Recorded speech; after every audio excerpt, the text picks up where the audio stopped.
아닌 능력으로 취업하는 길, 그 길에 나침반을 제시해드리겠습니다. NCS 활용 가이드 2부 시작해 보겠습니다. 자, 2부에서는 특정 기업 한 곳을 중심으로 분석을 해보면서 NCS 기반 취업 그 실전에 대한 이야기 나눠볼 텐데요. 자, 도움 말씀 주실 두 분 소개를 해드리겠습니다. 한국 HR 진단평가센터 이승철 대표님 나오셨어요. 안녕하세요. 네, 안녕하세요. 반갑습니다. 네. 자, 한국행동과학연구소 김순호 연구원님 자리하셨어요. 안녕하세요, 연구원님. 안녕하세요. 네, 반갑습니다. 네. 자, 저희가 앞서서요, 이제 대망의 수능이기도 하고요. 뭐 설문조사 결과를 소개를 해드렸는데 취업 준비생들이요, 47%가 다시 볼 수 있다면 수능을 다시 보고 싶다 이렇게 대답을 했어요. 뭐 이유는 스펙을 좀 더 좋게 쌓으면 어떨까 이런 생각 때문이라고 하는데 두 분께 질문을 해드리겠습니다. 과거로 어느 시점으로 돌아간다면 내가 이때 가서 좀 바꿔보고 싶다. 이때 이랬으면 어땠을까 좀 후회되는 순간이 있다면 언제가 있으세요? 뭐 저는 수능 세대는 아니고 학력고사 세대이기 때문에 굳이 뭐 27, 8년 전으로 돌아가고 싶지는 않고요. 네. 좀 아쉬움이 남는 거는 제가 석사를 마치고 박사를 바로 들어갔어야 되는데 개인적인 사정으로 그 직장 생활을 바로 했거든요. 네. 그때 아쉬움이 가장 많이 남습니다. 아, 타이밍의 차이군요. 네. 그러니까 박사 과정을 바로 좀 예, 예. 밟았어야 됐는데 예. 아, 그런 후회가 있으시고요. 연구원님은요? 네. 저희가 지금 프로그램이 또 오프닝 때 수능을 또 얘기를 해주셨고 맞아요. 네. 또 저희 프로그램이 취업을 다루는 프로그램이긴 한데 주제에 맞는지 모르겠지만 저는 그 지나간 사람에 대한 어떤 후회? 여인? 여인? 네, 아마도 그렇겠죠. 네. 네. 그때 조금 더 잘해줄 걸. 뭐 이런 후회가 좀 남습니다. 그래요. 모든 남성분들이 좀 새기셔야 할 말씀이 아닌가 싶습니다. 있을 때 잘하자, 뭐 이런 거죠. 네. 알겠습니다. 자, 그러면 책 제목도 그런 게 있잖아요. 지금 알고 있는 걸 그때 알았더라면 뭐 이런 것도 있는데 지금 와서 생각해 보면 그때 몰랐고 지금은 알고 있는 인생의 진리 뭐가 있을까요? 저는 일단 마음 먹고 계획한 일들은 바로 실행을 하자. 그래야 인생에 후회가 안 남는다. 예. 역시 앞서서 말씀해 주셨던 박사 과정을 빨리 좀 밟을 네, 걸 네. 이것과 일맥이 네, 상통하네요. 맞습니다. 그렇군요. 연구원님은요? 네, 사실 뭐 오늘이 이제 수능일이기도 하고 네. 매번 이제 인생을 살아가다 보면 이번 판을 기점으로 해서 내 미래가 바뀐다. 라는 이제 인식을 많이 하게 되는데, 그렇죠. 예, 일단 뭐 그 수능을 준비하신 분들 오늘 잘 보시고요. 네. 혹시 결과가 좋지 않더라도 제가 느끼는 것은 기회가 항상 열려 있고 많더라고요. 네. 특정한 시점에만 기회가 오는 게 아니니까 그런 것들을 조금 여유 있게 인식을 하시면 도움이 될 것 같습니다. 알겠습니다. 자, 두 분이 NCS 전문가이시기도 하지만 또 인생의 선배로서 좋은 말씀 그동안 느끼셨던 바를 얘기를 해주셨고요. 자, 그러면 많은 취업 준비생들이 소중하게 살아가고 있는 또 오늘을 또 알차게 저희가 채워드리기 위해서 정보 또 소개를 해드릴 시간입니다. 오늘 살펴볼 공고문 어떤 기업의 공고문인지 화면으로 만나보시죠. 오늘의 공고문입니다. 한국국토정보공사 채용형 인턴인데요. 접수 기간은 11월 9일부터 11월 13일까지입니다. 마감 기간은 좀 임박했습니다. 자, 한국국토정보공사인데 대표님, 저는 네. 이름이요. 네. 약간 좀 입에 붙지 않거든요. 네. 제가 이 자리에 있으면서 수많은 기업들의 이름을 네. 뭐 대기업부터 시작해서 중소기업, 뭐 강소기업, 수많은 기업들 이름을 얘기를 했는데 입에 좀 안 붙어요. 그쵸. 뭘까요? 네. 이유가 뭘까요? 지난 6월 이전까지는 네. 그 지적공사라는 이름으로 있었고요. 그렇군요. 그, 바뀌었군요. 예. 뭐 간단히 소개를 말씀드리자면 네. 그 우리나라를 대표하는 지적 정보 공공기관으로서 네. 오랜 기간 쌓아온 풍부한 현장 측량 경험과 앞선 기술력으로 우리 국토를 그 신속 정확하게 측정하고 있고요. 네. 또 그 효율적인 토지 행정이 필요한 개발도상국 있지 않습니까? 네. 여기에 한국형 지적제도를 구축하는 데 초점을 맞추고 해외 사업을 전개하고 있습니다. 그렇군요. 대한지적공사가 여러분도 훨씬 더 익숙하실 것 같은데 6월에 바뀌었습니다. 한국국토정보공사라는 이름으로 이제 바뀌었는데 국토를 측량하고 토지의 이용 형태를 연구하는 게 이 공사에서 하는 주된 업무라고 볼 수 있는데 이 일이 중요한 이유가 있겠죠? 네, 우리가 보통 지적이라고 얘기하는데 이 지적이라는 거는 그 국가를 이제 국토 전체를 개발하고 활용하는 데 이제 있어서 정부 정책의 이제 가장 기본적인 인프라가 되기도 하고요. 네. 그다음에 우리 토지의 어떤 용도, 뭐 그 가치를 평가하는 데 있어서 기준이 되기도 하고 우리가 토지를 이제 뭐 등기라고 하잖아요. 소유권, 등기, 그쵸. 예, 소유권과 관련돼 갖고 세금을 부과하는 기준이 되기도 합니다. 그래요. 이런 면에서 지금 지적의 역할도 화면을 통해서 보고 계시죠. 경제적, 행정적, 법률적 역할이 있기 때문에 국토 전체를 활용하는 데 있어서 굉장히 중요한 역할을 하고 있는 공사다. 이렇게 생각을 하시면 될 것 같습니다. 딱 이야기만 들어도 굉장히 섬세하고 좀 전문적인 분야일 것 같다는 생각이 드는데요. 그곳의 직원을 보면 대충 이곳이 어떤 곳이다. 사풍이 좀 짐작이 네. 되는데 대체로 어떤 직원들이 많나요? 인재상 알고 싶어요.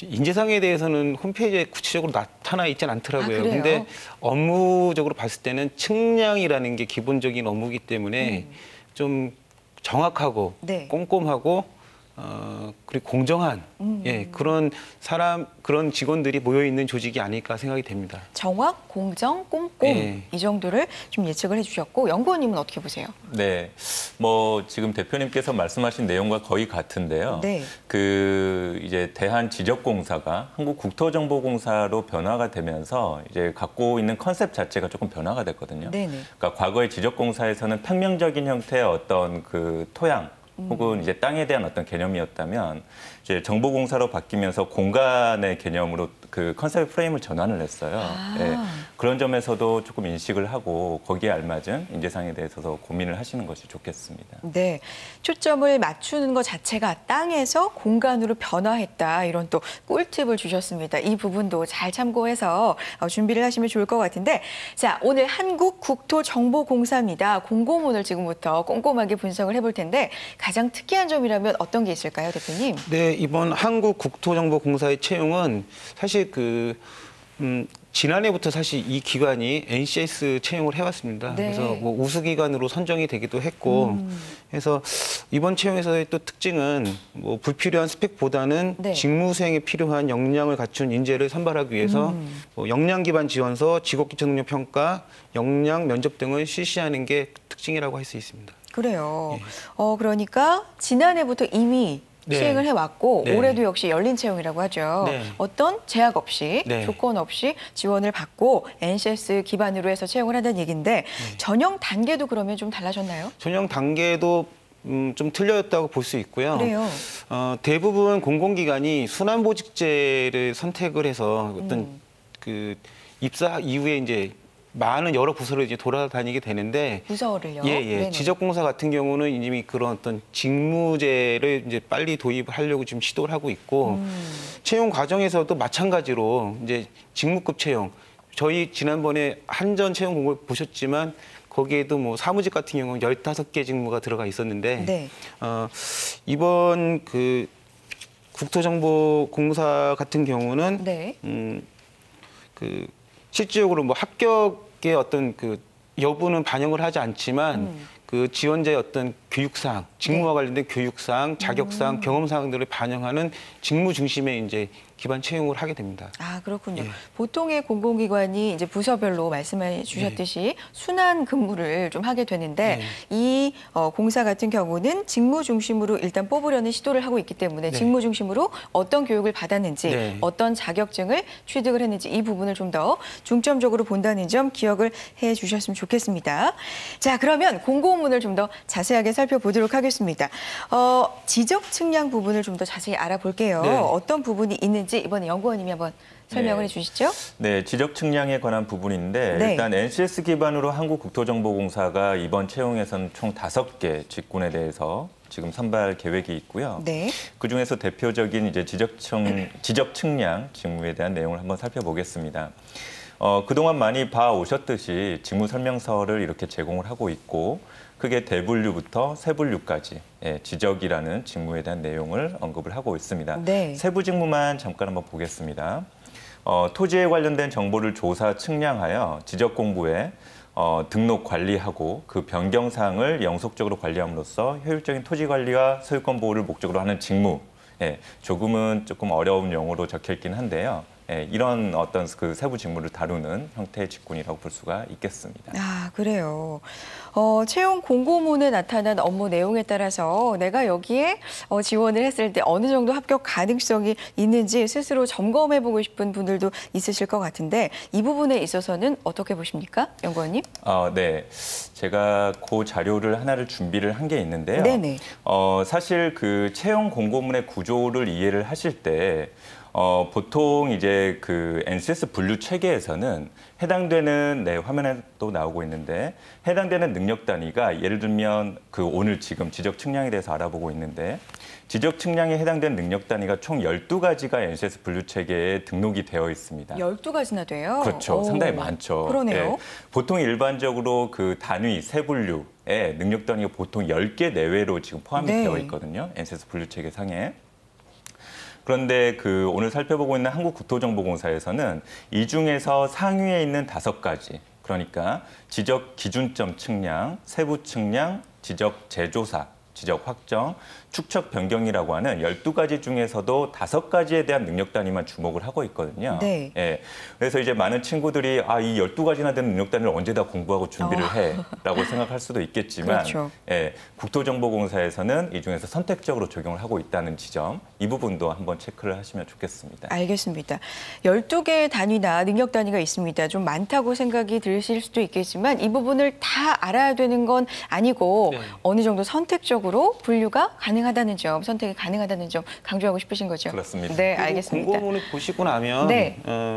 이게 이제 실제로 공고문을 보시고 입사지원서 작성하면서 지금 이런 것들이 다 반영이 되고 있거든요. 아까 말씀드린 대로 교육, 뭐 자격증, 그다음에 뭐 경험, 경력 이런 것들을 묻기 때문에 입사지원서를 작성하시면서도 어떤 게 실제로 평가되고 있구나라고 알 수 있고 또 실제로 어떤 전공 필기 시험 과정이 있거든요. 거기서도 어떤 걸 대비해야겠다라고 판단하실 수 있을 것 같습니다. 그래요. 알겠습니다. 그런데 이런 능력 단위를 다 알 때 어떤 도움이 될까 이런 점들도 좀 궁금하실 그렇죠. 것 같거든요. 네, 네. 어떤 때 도움이 될까요? 지금 말씀드린 대로 입사지원서 작성할 때 아니면 그럴 필기 시험 때. 대비할 때 이제 그런 기준이 될 수가 있는 거죠. 연구원님은 어떻게 보세요?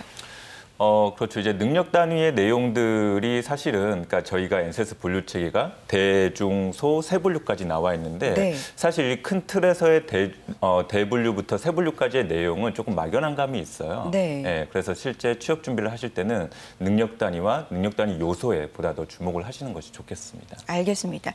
자, 그럼요. 지적 측량을 포함한 국토정보 이 직무 분야의 자기소개서 항목을 한번 살펴보도록 하겠습니다. 화면으로 만나보실까요? 자, 어떤 자기소개서 항목이 있는지 보겠습니다. 첫 번째인데요. 지원자가 회사를 선택하는 기준은 무엇이며 왜 그 기준에 한국국토정보공사가 적합한지 기술해 주십시오. 두 번째, 지원자가 현실과 타협하거나 편법을 사용하지 않고 원칙대로 일을 처리하는 사람임을 나타내는 최근의 사례를 기술해 주십시오. 자, 또 있는데요. 세 번째입니다. 한국국토정보공사가 국민의 신뢰를 받을 수 있는 공기업이 되기 위해 중요하다고 생각하는 것 3가지를 기술해 주십시오. 네 번째는요. 지원자가 공사의 직원이라면 대한지적공사에서 한국국토정보공사로 사명이 변경됨에 따라 마음가짐이 어떻게 달라질 것이라 생각하는지 기술해 주십시오. 라는 내용입니다.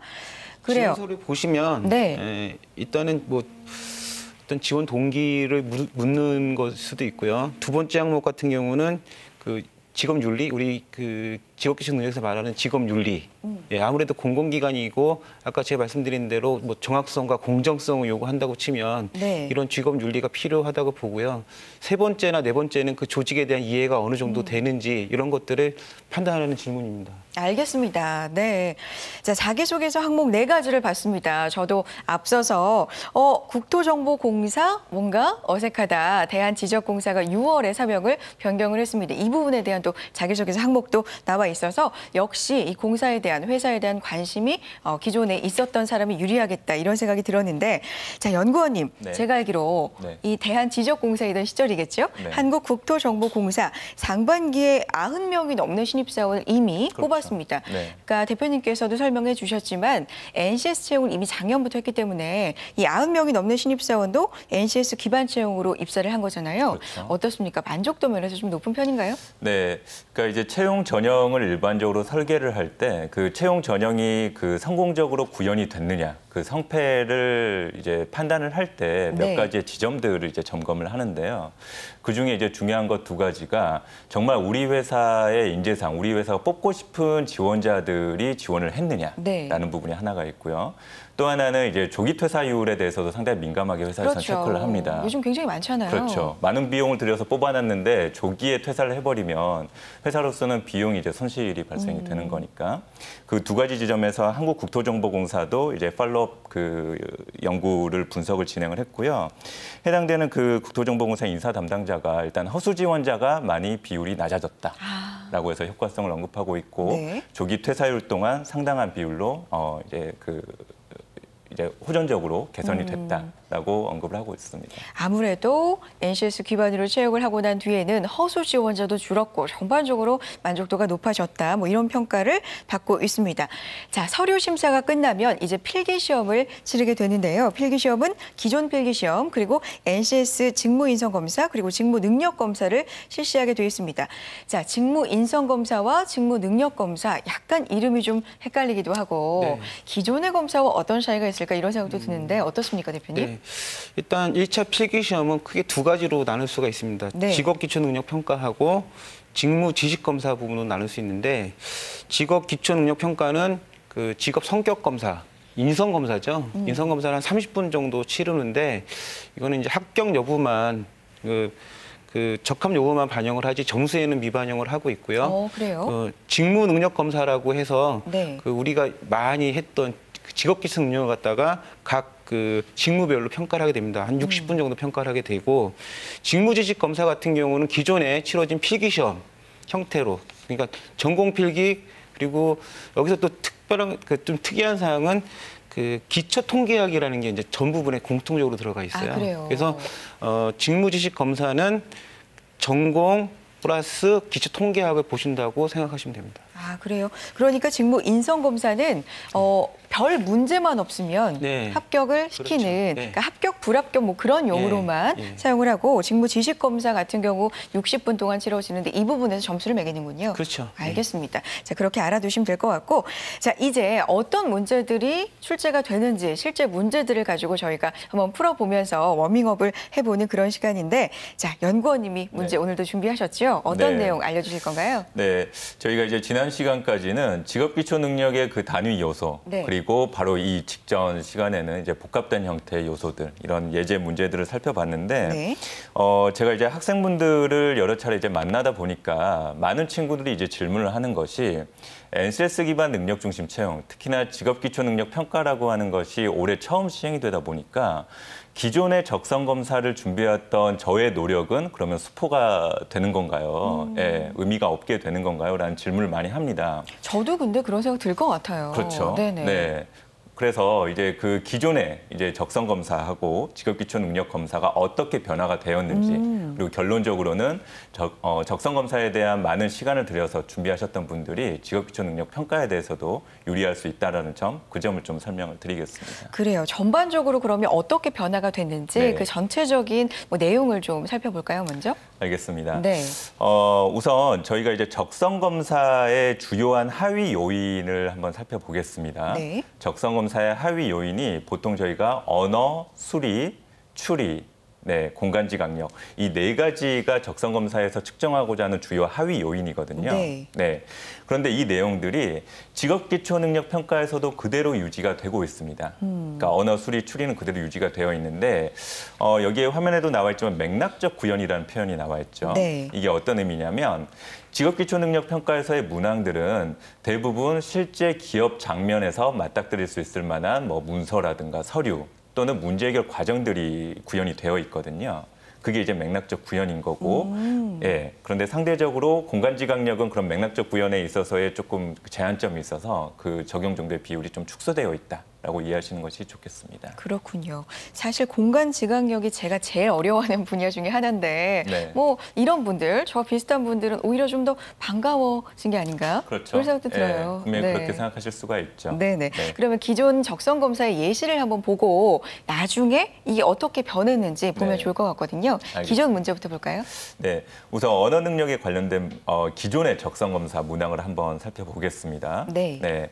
언어 능력에 대한 기존 적성 검사가 이제 이런 형태죠. 아마 많은 친구들 이런 비슷한 문제 나도 봤어라고 생각을 할 것 같은데. 익숙하네요. 그렇죠. 네네. 네, 한 단락 정도의 이제 글을 주고 이 글의 주제를 찾는 것, 언어 능력의 가장 대표적인 형태의 적성 검사 문항이죠. 네. 네, 이런 형태가 이제 직업 기초 능력 장면에서는 이렇게 바뀝니다. 오. 네, 앞서 말씀을 드린 것처럼 여기는 이제 식품 회사인 거죠. 네. 특정한 기업 장면에서 접할 수 있을 만한 그런 이제 문제 해결 장면들이 컨텐츠화가 되어 있죠. 앞에 문제는 약간 흔히 우리가 중고등학교 때 국어 시험에서 맞습니다. 흔히 볼 수 있는 그런 언어 문제였는데 뒤는 뭔가 약간 창의적으로 바뀐 그렇죠. 그런 문제라는 생각이 듭니다. 네. 이거 한번 그럼 간단히 한번 풀어볼까요? 그럴까요? 네. 네.